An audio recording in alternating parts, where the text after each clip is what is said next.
नमस्कार साथियों, welcome to basic educator. Basic educator में आप सभी का स्वागत है साथियों। राज्यसभा में केंद्रीय विद्यालय संगठन से रिलेटेड एक क्वेश्चन पूछा गया था, जिसमें teaching and non teaching post की रिक्रूटमेंट एंड वैकेंसीज के बारे में पूछा गया था। सबसे पहले देख लेते हैं कि क्वेश्चन में क्या पूछा गया था। The details of sanction and working and vacant teaching and non-teaching post in Kendriya Vidyalaya Sangathan as on February 2025. The number of contractual teachers included in the working strength of the teaching staff under KVS as on February 2025. The details of appointment of permanent teaching and non-teaching staff under KVS from 2021-22 to February 2025 separately year-wise, and the details of vacant post for reserved categories as on date. तो इसका जो जवाब दिया गया है वो कुछ इस प्रकार से दिया गया है। Filling up the vacancies is a continuous process and effort are made to fill up the vacancies as per the provision of the relevant recruitment rules. Teachers are also engaged in contractual basis for temporary duration by Kendriya Vidyalaya Sangathan to ensure that the teaching and learning process is not hampered. As per information received from KVS, the details of sanction in post and vacant post of teaching and non-teaching staff in Kendriya Vidyalayas across the country as on 31st December 2024 are as under. तो इसमें क्या बताया गया है कि आपकी teaching की जो है वो 50,456 सेंक्शन पोस्ट है, जिसके अंतर्गत 43,042 लोग काम कर रहे हैं। 7,414 सीटें जो हैं वो खाली हैं। टीचिंग पोस्ट के अंतर्गत नॉन टीचिंग पोस्ट के अंतर्गत 6,354 सैंक्शन पोस्ट हैं, और वर्किंग स्ट्रेंथ जो है वो आपकी 4,791 है, और वैकेंसीज जो है वो आपकी 1,563 हैं। As on 31st December 2024, 6,920 contractual teachers are engaged in Kendriya Vidyalaya across the country. As per information received from KVS, due to COVID-19 pandemic, no recruitment has been made in year 2021-23 and 22-23. Offer of appointments for 12,867 posts were issued through direct recruitment during the year 2023-24. Vacancies for teaching and non-teaching posts are reserved as per the Government of India instructions guidelines for reservation. तो last time जो है 11,733 पदों पर teaching post पर offer appointment जो है वो जारी किए गए थे, और नॉन टीचिंग पोस्ट पर 1134 पदों पर। अब सवाल ये उठता है कि कितनी पदों पर इस बार रिक्रूटमेंट आ सकती है। तो यहाँ पे देखिए वैकेंसीज कितनी लिखी हुई है, 7,414। तो क्या 7,414 पदों पर भर्ती आएगी? नहीं, इसमें एक थोड़ा सा ट्रिक है, आप उसको समझ लीजिए। ये वैकेंसीज है 7,414, बट आपको पता है कि केंद्रीय विद्यालय संगठन में कुछ पदों पर जो होती हैं वो लिमिटेड डिपार्टमेंटल एग्ज़ाम के थ्रू रिक्रूटमेंट होता है। यानी कि सपोज़ टीजीटी के पद हैं, है ना? तो टीजीटी के जितने भी पद, अगर टीजीटी के मान लीजिए 300 पद वैकेंट है किसी भी पोस्ट में, है ना? सपोज़ टीजीटी इंग्लिश में 300 पद वैकेंट है, तो उसमें से जो 100 पद होंगे, यानी कि 1/3 जो पद होंगे वो आपके पीआरटी से प्रमोशन के थ्रू भरे जाते हैं, लिमिटेड डिपार्टमेंटल एग्ज़ाम के थ्रू भरे जाते हैं। ऐसी सपोज़ किसी पीजीटी वाली पोस्ट में आपके सपोज़ 60 सीटें वैकेंट है, तो उसमें जो 20 सीटें होंगी, यानी कि 1/3 सीटें जो होंगी वो आपकी लिमिटेड डिपार्टमेंटल एग्ज़ाम से भरी जाएँगी। तो इसमें 7,414 जो सीटें हैं, वो मान के चलिए कि इसमें से लगभग 1,1200 सीटें आपकी लिमिटेड डिपार्टमेंटल एग्ज़ाम से भरी जाएँगी। तो लगभग आपको 6,200-300 के आसपास इसमें रिक्रूटमेंट आपको देखने को मिल सकती हैं टीचिंग पोस्ट में। नॉन टीचिंग पोस्ट में भी मैं आपको बता दूँ कि एसएसए होते हैं, एएसओ होते हैं, ये सब जो होते हैं आपके नॉन टीचिंग पोस्ट होती हैं, बट ये वैकेंट भी होती हैं, बट इनमें जो होते हैं वो प्रमोशन से काफ़ी सारे रिक्रूटमेंट होते हैं, यानी कि प्रमोशन से भी होते हैं। दूसरी बात, डायरेक्ट रिक्रूटमेंट होते हैं, तो ये आपकी जो एक्सपीरियंस वाली पोस्ट होती हैं वो होती हैं। तो उसमें आपका सिर्फ एक जेएसए ऐसी पोस्ट है जिस पर डायरेक्ट रिक्रूटमेंट होती है, फ्रेशर जिसमें भरा जाता है। बाकी एसएसए, फाइनेंस ऑफिसर और एएसओ, इन सब की होती है डायरेक्ट रिक्रूटमेंट, बट वो आपकी एक्सपीरियंस वाली पोस्ट है। आपके पास एक्सपीरियंस है तो ही आप उसमें अप्लाई कर सकते हैं। तो जनरली जो वर्किंग लोग होते हैं, जिनके पास एक्सपीरियंस होता है, वही उन पदों पर के लिए अप्लाई करते हैं। तो 1553 का मतलब आप ये ना समझ के चले कि 1553 के जेएससी के पदों पर रिक्रूटमेंट आ जाएगी, ऐसा नहीं है। तो इस प्रकार से इसके रिगार्डिंग मैंने पहले एक वीडियो बनाया था, आपने वो शायद असेसमेंट देखा होगा, नहीं देखा होगा तो मैं आपको वो दिखा देता हूँ कि असेसमेंट वो मैंने कैसे किया था। तो साथियों इसमें आपका टोटल तो बता दिया कि हाँ 7,414 पदों पर भर्ती होनी है। मैंने उसमें बताया कि लगभग 1100-1200 पदों पर उसमें आपकी एलडीसी से रिक्रूटमेंट होगी, ये भी कन्फर्म है। तो अब सवाल ये उठती है कि पदवार कितने-कितने वैकेंसीज़ आ सकती हैं। तो इसका मैंने एक एस्टिमेट लगाया था, बट इसमें देखिए थोड़ा-सा डिस्क्रिपेंसी डेटा में इसलिए मिलेगा आपको, क्योंकि ये डेटा आपका 3 डिफरेंट टाइम का डेटा है।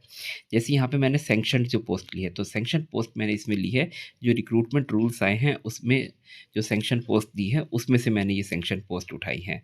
तो वो एकदम लेटेस्ट डाटा है और इसमें बोला गया है दिसंबर 2024 वाला डेटा जो इस्तेमाल किया गया है राज्यसभा के आंसर में। तो उसके डेटा और जो लेटेस्ट डाटा जो रिक्रूटमेंट रूल्स में दिया गया है उसके डेटा में थोड़ा-सा डिफरेंस हो सकता है। तो और जो इन पोजीशन वाला जो डेटा उठाया है मैंने, वो आपके केवीएस की एनुअल रिपोर्ट जो पब्लिश की गई थी, जिसके बारे में पीछे एक लेटर वायरल हुआ था, आप लोगों ने देखा होगा। बाकी एनुअल रिपोर्ट में पदवार डेटा दिया गया था कि 31 मार्च 2024 को कितने लोग केवीएस में अलग-अलग पदों पर कार्यरत हैं। तो वो वाला डेटा यहाँ पे उठाया गया है। तो उस डेटा में थोड़ा-सा वेरिएशन देखने को मिल सकता है, ज़्यादा वेरिएशन देखने को नहीं मिलेगा। क्यों? क्योंकि 31 मार्च 2024 के बाद कोई रिक्रूटमेंट नहीं है हुई है, पहली बात तो, ठीक है ना? एलडीसी वालों के भी जो अपॉइंटमेंट लेटर है, वो सब उससे पहले 31 मार्च 2024 से पहले-पहले वो सब काम निपट गया था। कुछ जो सेकंड वेटिंग लिस्ट मतलब वेटिंग लिस्ट निकाली गई थी एलडीसी की, तो उसमें कुछ-कुछ लोगों को, यानी कि 15-20 लोगों को अपॉइंटमेंट लेटर्स इश्यू किए गए थे। तो वो नेग्लिजिबल डिफरेंस हो सकता है डेटा में, तो उसको हम अवॉइड भी कर के चल सकते हैं, तो थोड़ा-सा डिफरेंस है। बाकी यहाँ पे देखिए इस डेटा के अकॉर्डिंग जो मेरा जो पोस्ट थी वो आपकी 48,785 बैठ रही थी, उसमें 50,000 कुछ पद दिए गए हैं। तो 50,000 कुछ पद में आप ये मान के चलिए कि मैंने इसमें प्रिंसिपल वाले पद नहीं जोड़े हैं, वाइस प्रिंसिपल वाले पद नहीं जोड़े हैं, असिस्टेंट कमिश्नर वाले पद नहीं जोड़े हैं, हेडमास्टर वाले पद नहीं जोड़े हैं।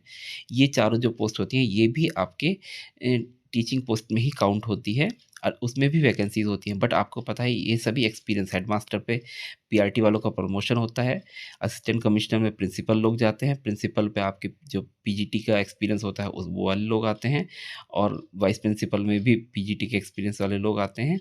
तो वो सब प्रमोशन वाली पोस्ट है, उनमें मतलब एक्सपीरियंस वाले, उनको मैंने इसमें यहाँ पे काउंट नहीं किया था। मैंने सिर्फ जो डायरेक्ट रिक्रूटमेंट, जो फ्रेशर कैंडिडेट जिनमें अप्लाई कर सकते हैं, वो वाली पोस्ट काउंट किया था। तो यहाँ पे कुछ पद जो 48,785 पद दिए हुए हैं यहाँ पे मैंने, ये सिर्फ आपके टीजीटी और पीजीटी पीआरटी के पद हैं, जिसमें कोई एक्सपीरियंस की ज़रूरत नहीं होती है। तो यहाँ पे थोड़े से पद आपको कम देखने को मिलेंगे। उसी के अनुरूप यहाँ पे देखिए आपको थोड़ा-सा वैकेंट पोस्ट भी कम देखने को मिलेंगी, क्योंकि वैकेंसीज़ तो प्रिंसिपल, वाइस प्रिंसिपल, हेडमास्टर में भी है। तो ये 6,000 जो पद दिख रहे हैं यहाँ पे, वो 6,000 पद जो हैं, यहाँ पे थोड़े से वैकेंसीज़ जो है उसमें 7,714 है। तो लगभग 1,400 वैकेंसी ज़्यादा दिख रही हैं। तो उसमें आपकी प्रिंसिपल की भी वैकेंसीज़ हैं, वाइस प्रिंसिपल की भी हैं, हेडमास्टर की भी हैं, तो वो सब वैकेंसीज़ भी इसमें ऐड हो जाएँगी। उसके अलावा भी कुछ नए पद जो जुड़ रहे हैं, तो मुझे लगता है मोस्टली वो अ, बाकी पदों में जो है वो डिस्ट्रीब्यूट हो जाएँगे, क्योंकि थोड़ा-सा हो सकता है कि आपकी अलग-अलग पदों में जो है वो वैकेंसीज़ बढ़ी हों। मैंने आपको बताया ना कि जैसे कि प्रमोशन किए गए थे आपके उसमें क्या कहते हैं डिपार्टमेंटल एग्ज़ाम के जो वेटिंग लिस्ट आई थी, तो उससे थोड़ा-सा यहाँ पे थोड़ा-सा वेरिएशन देखने को मिला, तो 100-200 पदों का वो वेरिएशन वहाँ पे देखने को मिल जाएगा। तो लगभग 100-200 पदों का वेरिएशन टोटल देखने को मिलेगा, इससे ज़्यादा वेरिएशन देखने को नहीं मिलेगा। तो वो आप मान के चलिए कि पीआरटी वगैरह में कहीं पे एडजस्ट हो सकते हैं, या बाकी पदों में 2-4 पद वेरिएशन हो सकता है। फिलहाल इस डेटा से आपको एक आइडिया लग जाएगा कि कितने पदों पर मतलब एप्रोक्सीमेट वैकेंसीज़ आ सकती हैं, क्योंकि यहाँ पे मैंने पूरा जो एलडीसी और डायरेक्ट रिक्रूटमेंट दोनों का ब्रेकअप कर दिया है। देखिए यहाँ पे ब्रेकअप करने के बाद मैंने 6,000 पदों पर 965 पद जो है आपके उसके बैठ रहे थे। तो अगर वहाँ पे 7,714 पद हैं, तो लगभग 1/3 पद 1/6 पद आपके वो हो रहे हैं, तो 12 छंग 72 बैठता है। तो यानी कि 1200 पद आपके, लगभग 1200 साढ़े 1200 पद जो है आपके एलडीसी में चले जाएँगे वहाँ पे, ये मान के चलिए। तो लगभग आपको 6,000 100-200 पदों पर टोटल रिक्रूटमेंट आपको टीचिंग पदों पर देखने को मिलने वाली है। तो फिलहाल जैसे पीजीटी हिंदी है, तो यहाँ पे आपकी 119 वैकेंट पोस्ट बन रही थी, तो एलडीसी में आपकी 39 पोस्ट जा रही हैं, यहाँ पर डायरेक्ट रिक्रूटमेंट में आपकी 80 पोस्ट आ रही हैं। तो एलडीसी का मैंने ब्रेकअप कर दिया है, जिससे कि आपको भ्रम ना रहे कि 119 पोस्ट वैकेंट है पीजीटी हिंदी में, तो 119 पदों पर ही भर्ती आएगी, नहीं। कुछ पद एलडीसी के लिए रखे जाएंगे, कुछ आपके डायरेक्ट रिक्रूटमेंट के लिए रखे जाएंगे। तो इस तरीके से पीजीटी हिंदी में आपके 80 पदों पर, पीजीटी इंग्लिश में आपके 100 पदों पर, पीजीटी मैथ में 86, पीजीटी फिजिक्स में 122, पीजीटी केमिस्ट्री में 108, पीजीटी बायोलॉजी में 80, पीजीटी हिस्ट्री में 43, पीजीटी ज्योग्राफी में 39, पीजीटी इकोनॉमिक्स में 81, फिर आपका पीजीटी कॉमर्स में 62, पीजीटी बायोटेक्नोलॉजी में 4, पीजीटी सीएस में 121, पीजीटी हिंदी में 202, पीजीटी टीजीटी संस्कृत में आपका 324। टीजीटी संस्कृत में कोई भी प्रमोशन से पद नहीं भरा जाता है, यानी कि पीआरटी से कोई प्रमोशन टीजीटी संस्कृत में नहीं किया जाता है। तो 324 के 324 पद जो है टोटल आपके डायरेक्ट रिक्रूटमेंट से आएंगे। टीजीटी इंग्लिश में 267, टीजीटी मैथ्स में 297, टीजीटी साइंस में 187, टीजीटी एसएसटी में 253, टीजीटी आर्ट में 77। टीजीटी आर्ट से लेके यहाँ नीचे तक के जितने भी पद हैं, इनमें किसी में प्रमोशन से पीआरटी से पद नहीं भरे जाते हैं, सभी डायरेक्ट रिक्रूटमेंट से भरे जाते हैं। तो डब्ल्यूई में 140, पीएचई में 77, लाइब्रेरियन में आपका 49, टीजीटी स्पेशल एजुकेटर में 493, पीआरटी म्यूजिक में 81, पीआरटी में 1169। मुझे उम्मीद है कि इसमें पीआरटी में जो मैं 200-300 पोस्ट की जो डिस्क्रिपेंसी आ रही है, वो आपका लगभग पीआरटी में 100-150 पद उसमें बढ़ सकते हैं इस बार। और पीआरटी स्पेशल एजुकेटर में आपके 494 पदों पर भर्ती आएगी। तो यहाँ पे टोटल आपका 5036 पदों का मैंने आंकड़ा लगाया था, बट मैंने आपको बताया ना, वैकेंट पोस्ट भी उसमें ज़्यादा दिखाई गई है, तो लगभग 1000 के आसपास यहाँ पे 1400 लगभग पद बताए गए हैं एक्स्ट्रा। मेरे यहाँ पे 6000 थी कैलकुलेशन के हिसाब से पुरानी वाली, बट इसमें आपका प्रिंसिपल वाइस प्रिंसिपल वो सब चीज़ें भी थोड़ी सी इंक्लूड मान के चलिए, तो उसमें आपकी हो सकती है कि जो ये 965 है, इसमें थोड़ा सा और बढ़ जाए, 1200-1300 पद आपके, 1200 साढ़े बारह सौ के आसपास पद आपके उसके हो जाएंगे, क्या कहते हैं, एलडीसी के, और 6200 के आसपास आपके जो पद हैं वो अ, उसके हो जाएंगे जो डायरेक्ट रिक्रूटमेंट में है, जिसमें principal vice principal assistant commissioner ये सब जो पद हैं वो भी शामिल होंगे। तो इस प्रकार से आपको ये रिक्रूटमेंट देखने को मिल सकती है। छः 6100 6200 के आसपास ये रिक्रूटमेंट आपको देखने को मिल सकती है। तो बाकी ब्रेकअप ये मैंने इस प्रकार से दिया है, जो 1000 जो पोस्ट हैं उसमें कुछ मोस्टली जो पोस्ट हैं वो आपकी कुछ प्रिंसिपल की होंगी, कुछ वाइस प्रिंसिपल की होंगी, कुछ आपकी जो पीआरटी में ऐड होंगे, बाकी जो है पोस्ट आपकी 2-4 करके अन्य पोस्टों में डिस्ट्रीब्यूट हो सकती है। फिलहाल ये अप्रोक्सीमेट आइडिया है, जो कि मार्च 2024 के आंकड़े से लिया गया था, और इस समय का जो आंकड़े हैं, अगर कोई आरटीआई वगैरह लगाई जाती है तो ज़्यादा आइडिया लग जाएगा, पता चल जाएगा कि और वर्तमान में क्या-क्या स्थिति है। तो देखते हैं क्या होता है। फिलहाल आप इसके अकॉर्डिंग एक आइडिया लगा सकते हैं कि आपके पद में आपके जो पोस्ट है उसमें कितनी रिक्रूटमेंट आ सकती है। इसके रिगार्डिंग कोई क्वेरी होने पर आप कमेंट कर सकते हैं। आप सभी का स्वागत है। धन्यवाद।